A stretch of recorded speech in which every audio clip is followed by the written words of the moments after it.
नमस्कार दोस्तों, मैं हूं आपका दोस्त, आपका होस्ट आर के, और आप देख रहे हैं आर के ट्रेडिंग। दोस्तों, टू इन वन स्ट्रैटेजी जो मैंने आप लोगों को दिया था, काफी ज्यादा रिस्पॉन्स उसके अच्छे आए। लेकिन उस टू इन वन स्ट्रैटेजी को जिसमें मैंने कहा था कि रेड के नीचे सेल और ग्रीन ब्लू के ऊपर बाय, यही था उस स्ट्रैटेजी का टैगलाइन, और आपने काफी पसंद किया और जबरदस्त उसने काम किया। लेकिन क्या उस स्ट्रैटेजी को जो इंट्राडे के लिए पर्पज से था, क्या उसको आप स्विंग में यूज कर सकते हैं? ये टॉपिक है, और आज आप देखिएगा, मैं रिव्यू करके दिखाऊंगा और बताऊंगा कि अगर आपने इसको यूज कर लिया स्विंग ट्रेडिंग के लिए भी, तो ये आपको काफी अच्छा रिजल्ट बना के देने की क्षमता रखता है, और साथ ही स्विंग ट्रेडिंग के लिए बिल्कुल वरदान जैसा है। तो चलिए, सबसे पहले कहां पर वो स्ट्रैटेजी था? ट्रेडिंग व्यू पर, है ना। वो एक ट्रेडिंग व्यू का इंडिकेटर था। मैं फिर से बता दूं जो मेरे नए व्यूवर है, ये जो इंडिकेटर मैं यहाँ पे लगाऊंगा स्विंग ट्रेडिंग के लिए, ये पहले से वीडियो बना हुआ है इंट्राडे के लिए। उसी इंडिकेटर को अब हम लोग यहाँ पे स्विंग ट्रेडिंग के लिए यूज करेंगे, और उसको मैं दिखाऊंगा यहाँ पे। लेकिन ये सिर्फ इंडिकेटर आपको ट्रेडिंग व्यू पे मिलेगा, अदर कहीं नहीं मिलेगा, ठीक है।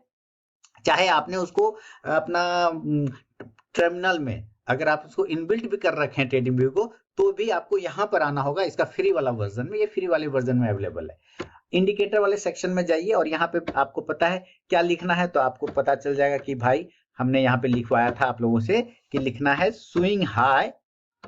क्या लिखना है? स्विंग हाई, है ना। जैसे ही आपने ऐसे स्विंग लिखा तो ये आपको आ जाएगा स्विंग हाई। और ये कौन सा वाला था? Swing high low support and resistance pattern smart, ये वाला जिसमें 30,177 व्यू वाला है, ये वाला, ठीक है। ये वाला मैं इसको नीचे कर लेता हूँ, या और अब जो है यहाँ पे ये वाला, ठीक है। तो इसको आप क्लिक करेंगे, मैंने क्लिक कर लिया, ये चार्ट पे प्लॉट हो गया डॉट डॉट डॉट लाइन के हिसाब से। ऐसा ही था ना, ठीक है। इसके कुछ सेटिंग्स हैं जो आपको यहाँ पे पता है। ये सारे सेटिंग आपको, एक मिनट में इसको ठीक कर लेता हूँ जी। सारे सेटिंग यहाँ पे है, और ये सेटिंग उसमें भी मैंने बताया था कैसे आप चेंज कर सकते हैं। आपको इस पर क्लिक करना है, इस पर क्लिक करिए, और क्लिक करने के बाद इसके सेटिंग पर जाएंगे तो आपको ये सारे सेटिंग खुल जाएंगे। इसमें स्ट्रेंथ और लो स्ट्रेंथ, हाई स्ट्रेंथ 5 था, 10 भी कर सकते हैं, मैंने ये चीज में बताया था, ठीक है। तो फिलहाल इसका क्या हिसाब किताब है कि भाई जब भी आपको ये रेड के नीचे मिलता है तो आपको सेल करना है, और ब्लू के ऊपर मिलता है तो बाय करना है, ठीक है। ग्रीन के ऊपर मिले, चलिए मैं ये सारे लाइन पहले हटा देता हूं, और ये हट गए सारे लाइन, ठीक है। ब्लू के ऊपर मिले तो बाय करिए, रेड के नीचे मिले सेल करिए। फिर ये रेड के ऊपर चला गया यहाँ पर से, और इसके ऊपर सस्टेन कर रहा है, लेकिन फिर ये नीचे आया, फिर ब्लू बना, ब्लू के ऊपर फिर बाय हुआ, फिर रेड के नीचे फिर सेल हुआ, फिर ब्लू के ऊपर बाय हुआ, फिर रेड के नीचे सेल हुआ, है ना। ऐसे ही चल रहा है कि रेड के ऊपर नीचे सेल और ब्लू के ऊपर बाय करना है। इसको आप टाइम फ्रेम चेंज कर लीजिए यहाँ से, ये अभी डेली के चार्ट पर है। इसको अगर आप टाइम फ्रेम यहाँ से चेंज करेंगे तो इंट्राडे के लिए करना है तो 15 मिनट कर लीजिए, 5 मिनट कर लीजिए। उसके सारे प्रोसेस मैंने टू इन वन स्ट्रेटेजी में मैंने आप लोगों को बताया हुआ था। इसमें भी देखिए सेम कंडीशन, निफ्टी में भी देखिए ब्लू के ऊपर है बाय हो गया, ऊपर भाग गया, ब्लू के ऊपर बाय ऊपर भाग गया, रेड के नीचे है सेल कर लिया, जैसे रेड के पास पहुंचा सेल कर लिया, वापस ये ब्लू पे आके टकराया हुआ है, ये इंट्राडे में दिख रहा है। लेकिन क्या इस स्ट्रेटेजी को आप स्विंग में यूज करें तो कैसा रहेगा, इसको देखिए। सबसे पहले आपको यह समझना है कि जब आप स्विंग ट्रेडिंग करते हो ना, तो इंट्राडे का टाइम फ्रेम काम नहीं करेगा। अगेन चलिए यहां पे समझाता हूं। जब आप स्विंग ट्रेडिंग में यूज करते हैं तो इंट्राडे का टाइम फ्रेम काम नहीं करेगा, इंट्राडे का टाइम फ्रेम काम नहीं करेगा। क्लियर? तो मैं यहां पे लिखता हूं कि इंट्राडे के लिए जो है आप 5 मिनट और 15 मिनट का टाइम फ्रेम यूज करते हैं, ठीक है। लेकिन अगर आप स्विंग ट्रेडिंग के लिए यूज करते हैं तो आपका टाइम फ्रेम चेंज हो जाता है। फिर आपका टाइम फ्रेम आता है आवरली और 1 डे, ये कम से कम वाला है। मैक्सिमम फिर वीकली मंथली चला जाएगा, लेकिन ये कम से कम वाला है आवरली और डेली का टाइम फ्रेम। ये ध्यान रखना है, पहले ही दिमाग में घुसा लीजिए कि स्विंग के लिए आपको आवरली और डेली का टाइम फ्रेम को यूज करना है। ओके, ठीक है। मेथड वही है कि ब्लू लाइन जब बनेगी, अब ब्लू लाइन के ऊपर अगर स्टॉक रहता है तो वहां पर हमें बाइंग करना है, और जब रेड लाइन के आसपास पहुंच जाएगा, रेड लाइन बनना स्टार्ट हो जाए, तो वहां से हमें निकल जाना है, या फिर कॉन्ट्रा ट्रेड सेल साइड के लिए बना लेना है। मेथड वही है, तरीका वही है उस स्ट्रेटेजी पर। यहां पर आ गए। अब आप देखिए मैं कुछ ऐसे स्टॉक्स की बात करता हूँ, जैसे अभी आप देख रहे होंगे रिसेंटली मैं अक्सर ट्रेड कर रहा हूँ, टाटा मोटर्स में ट्रेड कर करके मैं आप लोगों को समझा रहा हूँ और दिखा भी रहा हूँ, है ना, समझा भी रहा हूँ और दिखा भी रहा हूँ। तो ये टाटा मोटर्स में भी आज देखिए जबरदस्त नीचे से क्या रिकवरी आया इस ब्लू लाइन से, और देखिए क्या शानदार ऊपर गया, ये इंट्राडे का है। और जब ये रेड लाइन बनी तो वहां पर से निकल गया, मैं भी निकल गया था, और आपने देखा होगा कि अच्छा प्रॉफिट बना होगा, आप लाइव ट्रेड वाला वीडियो जाके देखिएगा। और यहाँ से रेड लाइन से सेलिंग आ गया, क्लियर हो गया, यानी ब्लू के ऊपर बाय किया, रेड से सेल कर लिया, ब्लू से बाय किया, रेड से सेल हो गया। ये है इंट्राडे का टाइम फ्रेम। लेकिन अगर हमें स्विंग ट्रेड करना है तब, तो अकॉर्डिंग स्विंग ट्रेड मेथड हमें आवरली चार्ट और डेली के चार्ट पर आना होगा। ध्यान सुनिए, आवरली चार्ट और डेली के चार्ट पे। तो अभी आप ये किस टाइम फ्रेम पे देख रहे हैं, ये डेली के टाइम फ्रेम पर देख रहे हैं, D4 डेली। अब हमें इसको डेली के टाइम फ्रेम पर अगर आप देखें तो ये हमें कह रहा है कि अभी ये कमजोर है, टाटा मोटर्स क्या है, कमजोर है, और हमें करना है स्विंग ट्रेडिंग के लिए एंट्री। तो इसका सीधा बात है, ये दो तरीका मेथड बता रहा है कि हमें तुम एंट्री कर सकते हो, कोई दिक्कत नहीं। कंडीशन नंबर 1, एक नंबर कंडीशन है कि जो फर्स्ट ब्लू लाइन के ऊपर हमें ये पता है कि जब इसके ऊपर रहता है तो हमें बाय करना है। इंट्राडे में, स्विंग में भी वही करना है, जब इसके ऊपर आएगा तो बाय करना है। तो इसके ऊपर जब आएगा तो बाय करना, तो इसका भाव कितना आता है, 761 के आसपास में आता है, 760 आता है, तो 761 2 पकड़े आपने। तो ये बोल रहा है कि मेथड ये है कि अगर ये 760 के ऊपर निकलता है, क्लोज करता है, तो आप स्विंग के लिए बाय कर सकते हो, क्योंकि ये ऑलरेडी मेरा ब्लू लाइन है, इसके ऊपर बाइंग आ जाएगा। मेथड ये बता रहा है। दूसरा मेथड ये क्या बोल रहा है कि भाई साहब ये नीचे आया ना, कहीं तो ये सपोर्ट पे आएगा, टिकेगा कि नहीं टिकेगा, कि ऐसे ही गिर गिर के खत्म हो जाएगा, नहीं। आंसर आएगा नहीं।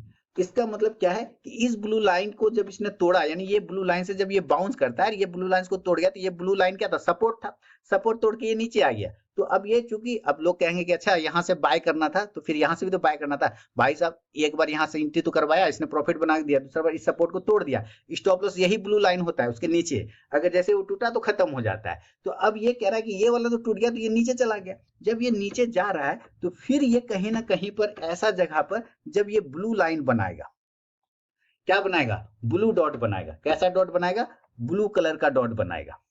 जब ये ब्लू कलर का डॉट बनाने लगे और बन जाए, तब आप वहां पर स्विंग के लिए एंट्री करिए। क्या करिए, स्विंग ट्रेडिंग के लिए एंट्री करिए। क्या करिए, जब ये ब्लू लाइन बनाएगा तब, है ना, ब्लू BLU ब्लू लाइन, वहां पे क्या करना है आपको, स्विंग ट्रेडिंग के लिए एंट्री करना होता है। तो अब सवाल आएगा, आप लोग पूछ सकते हैं कि मालिक कब बनेगा ब्लू लाइन।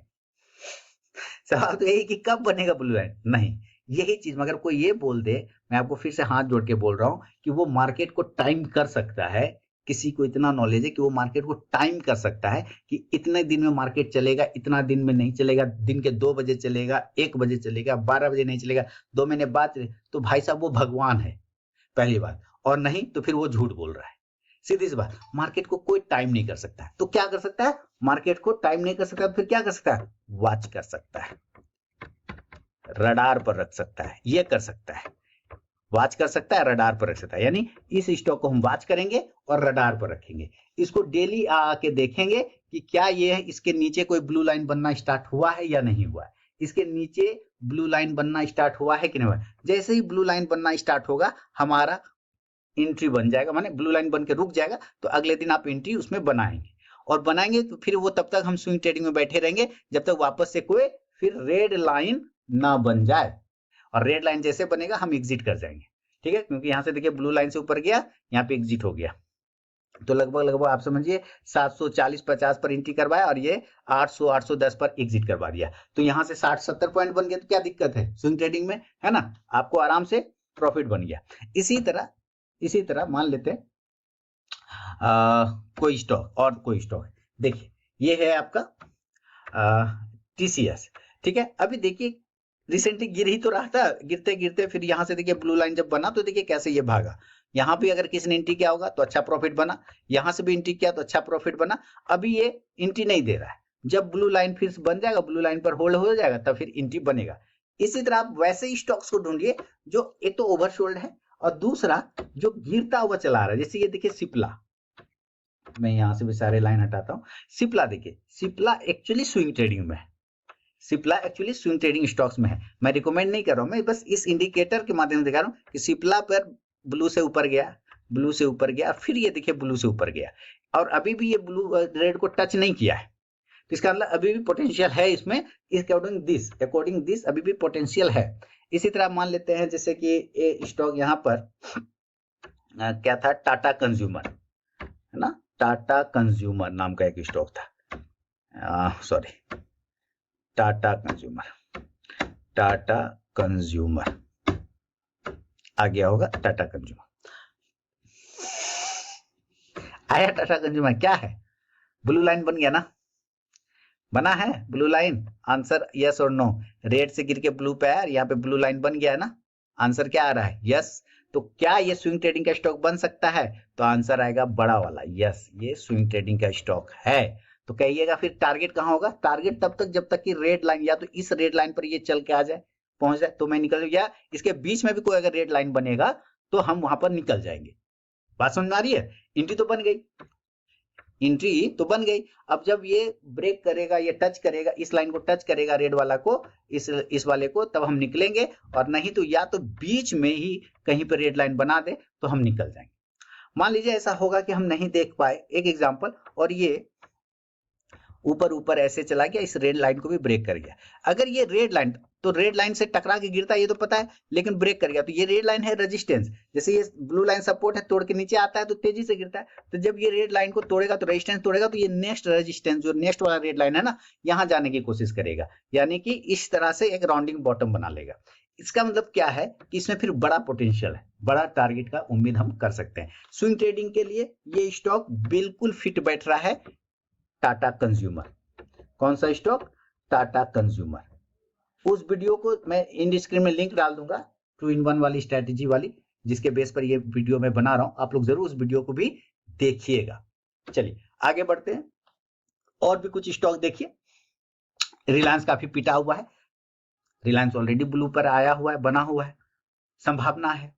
स्टॉप लॉस इसी ब्लू लाइन के नीचे रखेंगे, या जो ये रेड कैंडल बनी है, जो रेड कैंडल उस ब्लू लाइन के नीचे बना है क्लोज के, हम इसका भी लो पकड़ के चल सकते हैं, उसमें भी कोई डांटेगा नहीं, कोई मारेगा नहीं कि अरे यार ऐसे कैसे हो गया, नहीं नहीं नहीं, आप उसको रखिए मालिक। यानी कि 1200 के आसपास स्टॉप लॉस होगा, 1222-23 पे पोजीशन बन रहा है। इसी तरह से अगर देखें एचडीएफसी लाइफ, अभी एचडीएफसी लाइफ में हमारा नहीं बन रहा है स्विंग ट्रेडिंग, है ना। स्विंग ट्रेडिंग हमारा कब बनेगा, जब हम इस एरिया के ऊपर निकाल लेंगे, इस एरिया के ऊपर निकाल लेंगे तब यही तो होगा। अच्छा एक और है, मैं आपको दिखाता हूं, शायद राजेश एक्सपोर्ट दिया था इस बार स्विंग ट्रेडिंग में, चेक करते हैं क्या राजेश एक्सपोर्ट इस कैटेगरी से ये फिट बैठ रहा है, एक बार चेक कर लेते हैं। राजेश एक्सपोर्ट देखिए, ये यही है ना, ये है, आहा बिल्कुल ये स्विंग ट्रेडिंग के लिए बना हुआ है, और यहां से ऊपर भी गया, दोबारा भी इसी लाइन पर, अब इसको तोड़ के इसके नीचे क्लोज हो जाएगा तो ये खत्म हो जाएगा, है ना।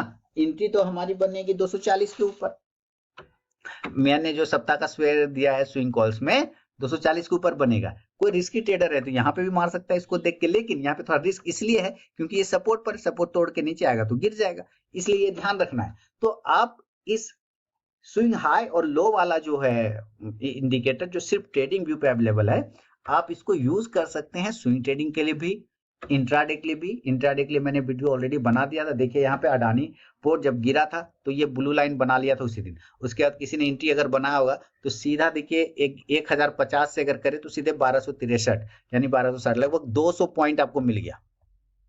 200 पॉइंट 10 दिन में दे रहा है तो क्या खराब दे रहा है, कोई दिक्कत नहीं। अब यहाँ रेड लाइन से ये गिर गया, हो सकता है बीच में यहाँ पे एक ब्लू लाइन बना ले, हो सकता है। देखिए आप लोग इसको वॉच करिएगा, कुछ दिन के बाद हो सकता है आपको यहाँ पे एक ब्लू लाइन मिलेगा, मैं आपको बताता हूँ कैसे हो सकता है। यहाँ पर एक ब्लू लाइन आपको इस तरह से मिले, ऐसे जैसे ये नीचे गिर रहा है ना, तो मेरे ख्याल से अब यहाँ पे एक ब्लू लाइन बनना चाहिए, इस तरह का बने, चाहे ऐसा ऐसा बने, ये ऐसा ऐसा डॉट डॉट वाला, dot dot dot dot dot dot dot dot, ऐसा ऐसा वाला ब्लू लाइन बनना चाहिए, जो इस टाइप का यहाँ पे बनना चाहिए।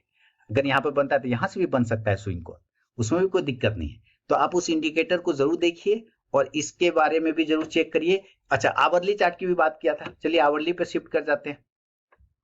कि आवरली चार्ट को क्यों मैं बोल रहा हूँ देखने, क्योंकि आवरली चार्ट पे क्या होगा ना, थोड़ा सा एंट्री आपको डेली के मुकाबले जल्दी मिल जाएगा, डेली के मुकाबले जल्दी मिल जाएगा। जैसे देखिए इसने इसने 23 तारीख को एक ब्लू लाइन बनाया था और 23 को ही ये निपटा दिया आवरली चार्ट पर। ठीक है, ये 23 का चार्ट है ना, हाँ 23 का चार्ट है और ये 24 को निपटा दिया। ठीक है, यानी कि एक दिन में ही काम फिनिश करवा दिया। 23 को एंट्री करवाया और 24 को निकलवा दिया, एक के दिन में आपका स्विंग का काम कंप्लीट करवा दिया।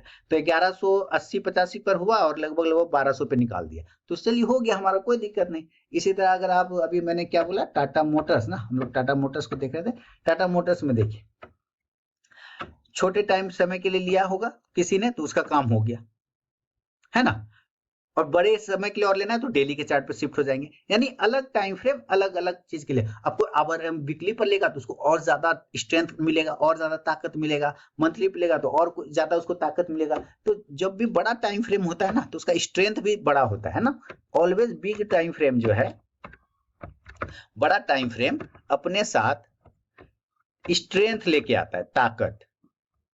अब ईयरली चार्ट पर कोई ब्रेकआउट होता है तो उसका स्ट्रेंथ तो ज्यादा होगा ना, तभी तो वो पूरे साल का ब्रेकआउट हो रहा है। ठीक है, तो जितना बड़ा चार्ट होगा उतना स्ट्रेंथ आपको ज्यादा और बड़ा मिलेगा, इस बात का हमेशा ध्यान रखिएगा। तो उम्मीद है दोस्तों ये जो 2-in-1 वाली स्ट्रेटेजी है आपको समझ में आया होगा, पसंद आया होगा। आपने नहीं देखा उस स्ट्रेटेजी को तो वीडियो के इन स्क्रीन में फिर से लिंक डाल दूंगा, आप उसको देखिए और समझिए और मुझे कमेंट करके जरूर बताइए। मिलो नेक्स्ट वीडियो में, तब तक के लिए बहुत बहुत धन्यवाद।